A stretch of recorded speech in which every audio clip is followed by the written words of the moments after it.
Garcia.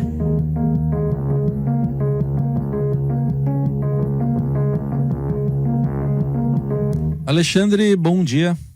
Bom dia, Raíssa. Bom dia, Carolina. Bom dia. Bom, vamos falar sobre vários assuntos que foram tratados ontem num café da manhã do presidente Jair Bolsonaro com 11 jornalistas. Você, entre eles, Alexandre, só ressaltar para o nosso ouvinte, não houve gravação, né, Alexandre? Foi uma conversa, mas sem uma gravação. Um registro, né?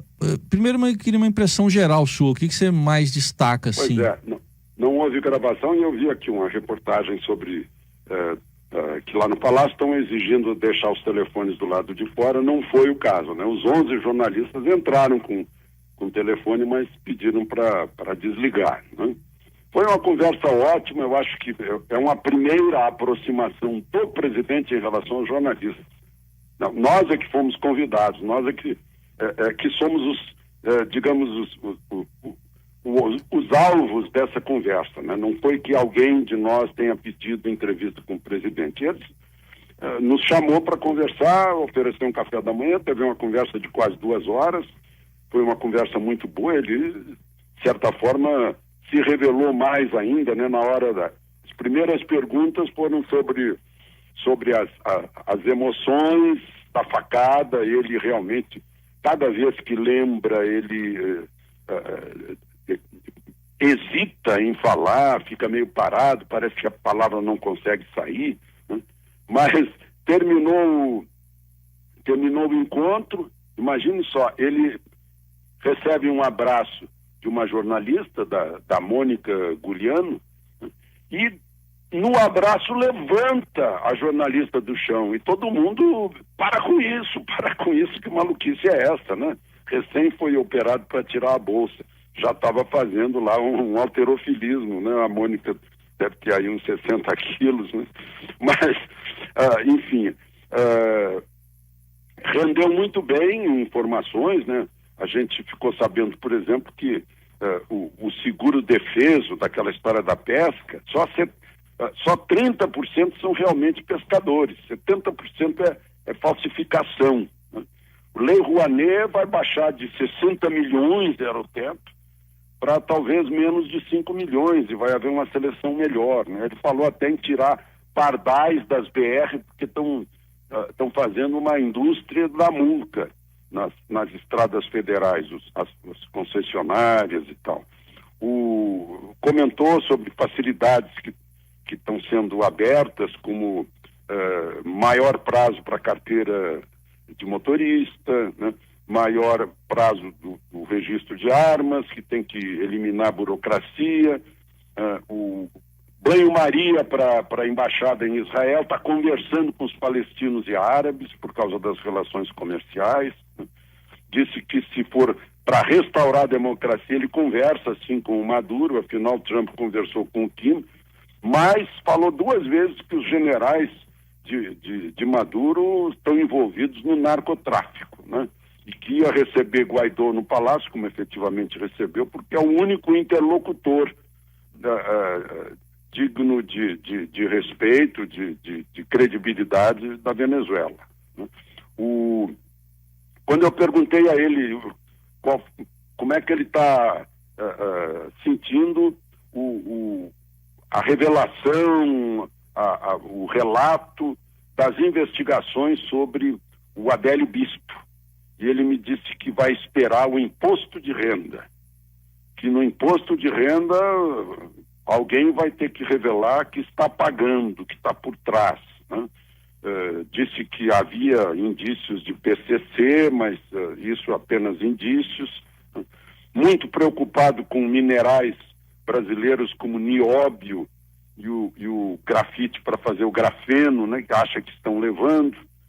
Disse que não sabe como chegou a presidente, falando de redes sociais, do pouco que ele gastou e chegou a presidente, mas que tem um compromisso com todos aqueles que votaram nele, e o programa de governo é para atender aquilo que os eleitores dele queriam, né? Mas que se sente em prisão domiciliar sem tornozeleira. Inclusive no carnaval vai ficar em casa, a segurança está impondo muitos cuidados, né? Porque afinal foi vítima de atentado, e que ele gostaria de voltar aos rincões onde fez campanha para saber como é que o povo está sentindo. Falou em preservação de meio ambiente, mas não xiita. Enfim, estavam lá, ele levou o vice-presidente Mourão, os ministros General Heleno, General Floriano, que é o substituto do Bebiano, né? E afinal, eu perguntei sobre o filho César, o filho Carlos, né?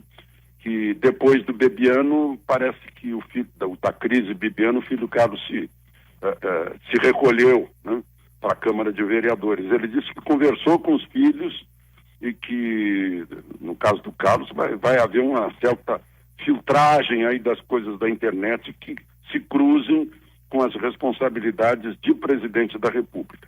Ele elogiou muito a qualidade técnica dos ministros, né? Disse que a escolha de Joyce Hasselmann para líder do governo foi sugestão de Rodrigo Maia, e disse que falou até da primeira-dama, dizendo que ela recebeu muitos convites para muitos pedidos de audiência com políticos, mas ela explicou a ele que não tem condições de conversar com os políticos, que ela quer fazer a obra dela na Igreja Batista e seguir por lá sem grandes ligações, influências no governo. Enfim. Essa ponderação sobre a redução da idade mínima para mulheres especialmente, porque a interpretação que se teve depois foi que isso já enfraquece o texto que ainda nem chegou a ser instalado nas comissões na Câmara. Em que contexto ele falou que pode reavaliar ou que pode negociar essa idade mínima? Eu acho que foi um pouquinho... deram um certo exagero de importância. Ele falou assim, de passagem, dizendo que, olha, vamos discutir, tem coisas que, claro, a gente pode rever, como a idade mínima, como benefício continuado, né? Mas tudo coisa dependente, assunto dependente, mudança dependente de negociações, né? Agora, não vai entrar em negociação cargo público. Ele chegou a contar que um partido e lideranças exigiram ou quase fizeram sugestão de tomar lá da cá um ministério. Aí ele disse, olha, eu tenho sim, é o Ministério da Fazenda, da Economia, eu posso tirar o Paulo Guedes e assumir o fulano de vocês. Aí as pessoas recuaram, né? Não quiseram a responsabilidade e o peso. Elogiou muito o Paulo Guedes, como eu disse, elogiou os ministros dele, mas essa questão de negociar no toma lá da cá está fora de propósito. Ele contou que conversou agora com 25 líderes do Palácio Alvorada.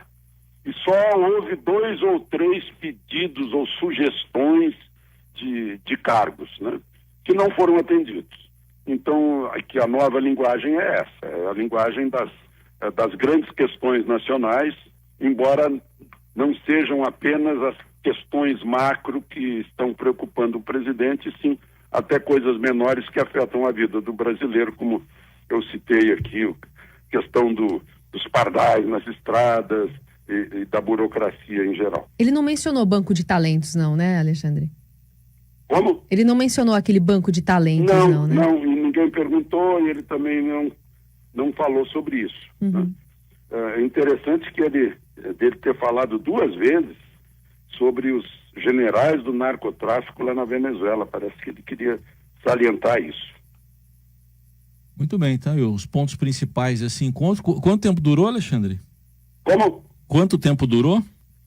Olha, começou 10h30 em ponto, a gente chegou lá às 10 e terminou ao meio-dia. Então, foi 1h30 e ele não estava com vontade de sair, né? Tirou fotografia, conversou com cada um, todo mundo queria foto com ele. Foi um encontro bem amistoso, né? Ao contrário do que a gente viu aí em debates durante a campanha eleitoral, mas claro que o ambiente era outro, a situação era outra. Muito bem, aí está o Alexandre Garcia, que segunda-feira de carnaval, vai desfilar aqui no microfone da Eldorado, é isso, né? Desfilar na Eldorado. Então estaremos aqui. Até segunda, Alexandre. Até segunda, aproveitem o fim de semana. A rádio dos melhores ouvintes.